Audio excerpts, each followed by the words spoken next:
باذن الله في الفيديو ده هتخرج منه وانت باذن الله بيرفكت كده في العربي، وهتدعي لي باذن الله. قبل ما نبدا الفيديو ما تنساش انك تصلي على سيدنا محمد صلى الله عليه وسلم. كمان ما تنساش انك تعمل لايك للفيديو واشتراك في القناه، عشان باذن الله ينزل جزء في الفتره الجايه هتساعدك جدا انك توصل لحلمك بامر الله. مبدئيا كده العربي هينقسم لاربع حاجات: قراءه، نصوص، ادب، نحو، بلاغه، قصه. الحاجات دي هم 6 فروع تقريبا او 6 اجزاء من المنهج. القراءة والنصوص عاوزين منك اجتهاد، بص اجتهاد يعني زي ما تقول هتجيب مثلا كتاب كيان وكتاب مستر مثلا محمد صلاح كتاب الاضواء، هتجيب كل القطع، مش كلها طبعا، على قد ما تقدر هات قطع كتير وحلها، لان انت بمجرد ما تحل قطع كتير هتيجي لليفل كده من الكتر الحل، هتلاقي نفسك بتقول ده القارئ عاوز كذا، عاوز مثلا معنى كذا، بيشاور لك مثلا ذلك او هؤلاء عايده على ايه، هتلاقي نفسك اصلا فهمت هو عاوز ايه من قبل ما انت تحل. كمان النصوص نصيحة أخوية. النصوص أكيد أنت كنت شايفها صعبة ولا زال بتشوفها صعبة. النصوص عشان تفهمها حلو قوي لازم تجيب مثلا مستر محمد صلاح وهو بيحل، وشوف هو بيحل ازاي، وهاته بيحل أكتر من نص، مثلا نصين 3 كل يوم. النصين 3 مثلا وليكن في ساعة كل يوم، هتلاقي نفسك أصلا مستواك بيعلى تدريجيا في النصوص، لان انت مستر محمد صلاح بيخليك فاهم ان الشاعر اللي حاطط لك النص دون عاوز منك ايه. يعني مثلا يقول لك مثلا مغزى كلمه كذا، مغزى البيت كذا، المغزى دي مش هيفهمها غير اللي فاهم اصلا النص، يعني المغزى دي هو المعنى الضمني اللي هو جوه النص. فانت مستر محمد صلاح اصلا هيخليك فاهم دماغ القارئ عاوزه ايه او دماغ الشاعر عاوزه ايه. فانت نصيحه في النصوص، هات مستر محمد صلاح وهو بيحل كل يوم مثلا نصين او 3. ما لقيتش خالص من اللي عندك على المنصه، هات من اليوتيوب مليان. هات نصوص من مستر محمد صلاح بيحلها وليكن ساعه كل يوم، الساعه دي مثلا يحلك فيها نصين 3. النصين 3 دول حرفيا هيفرقوا معاك. بعد ما تتخلص سامعهم حلهم انت تاني من نفسك وحل عليهم مثلا نصين كده، انت بتعلي من ليفل بتاعك. دايما كنت بسال المدرس بتاعي ازاي اعلي الليفل بتاعي او ازاي اعلي من مستواي في النصوص دايما كنت بشوفها صعبه، قال لي حل كتير. لما حليت كتير حرفيا بقيت افهم النصوص دي اقسم بالله زي المايه كده، معنى مش فاهم كنت اكتبه، معنى المغزى الضمني كنت اكتب معناه. مثلا في البلاغه القصه القصيره، السيره الذاتيه، بص كل الحاجات دي كنت لازم تركز عليها.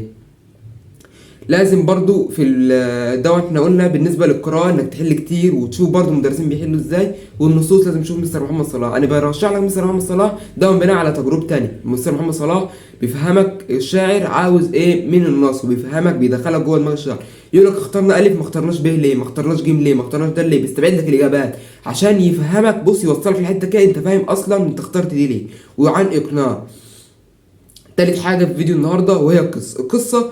يعني انا مش عاوز اقول لك سيبها ليله الامتحان، لكن لو انت بس هتبص عليها كده كل يوم 10 دقايق ولا حاجه، لان برضو هي للاسف يعني هيجي لك عليها سؤال من وسط الاسئله كده في النصوص. يقول لك مثلا الشاعر دوت مثلا كان عاوز ينط البحيره، برضو عن اللي كان عندكم في القصه مش متذكره، برضو كان عاوز ينزل البحيره عشان يلاقي السمكه وخاتم سيدنا سليمان. ايه التشابه، وجه التشابه ما بينهم. فانت القصه عاوزه برضو هتعتمد على الفهم. فانت يعني مثلا ممكن تسيبها ليله الامتحان، تجيب الشباتر كلها على بعضها وتبدا اللي انت تراجعها مره واحده على بعضها.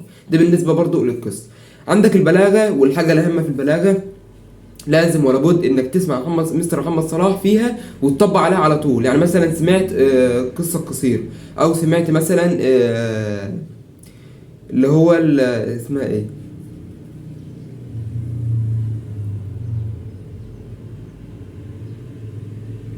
وليكن مثلا سمعت القصه القصيره، خلينا في القصه القصيره دلوقتي، انت سمعتها اهو لازم تطبق عليها على طول عشان ما تنساش ان انت ذاكرته.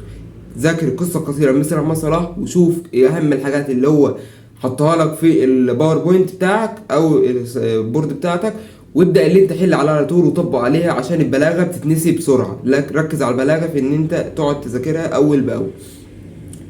الاستعاره المكنيه، الاستعاره التصريحيه، التشبيه البليغ، ركز على الحاجات دي كلها لانها موضع امتحانات. ركز ايه الفرق بين الاستعاره المكنيه والاستعاره التصريحيه، ركز على الفرق بين التشبيه البليغ، التشبيه المجمل، التشبيه الضمني، ركز على الحاجات دي كلها. كمان في كده خلصنا البلاغه. عندك بقى الحاجتين الاهم في الثانويه عامه، الادب والنحو. الادب والنحو لازم تركز في الادب جدا جدا جدا على مدارس. الحاجه اللي هقولها في الفيديو ده واللي هتفرق معاك حرفيا في الادب، لازم تقسم المدارس زي مستر محمد صلاح بيقسمها لك او اي حد بيقسمها لك. قسم مدارس كده اسطر جنب بعضها كده وحطها قدامك على الحيطه، كل ما انت تبص عليها بس كده هتنك حافظها وهتعمل لها خريطه ذهنيه في دماغك. مثلا المدرسه الكلاسيكيه، اتجاه الوجداني، اتجاه الديوان، كل الحاجات دي نرسمهم جنب بعضهم كده.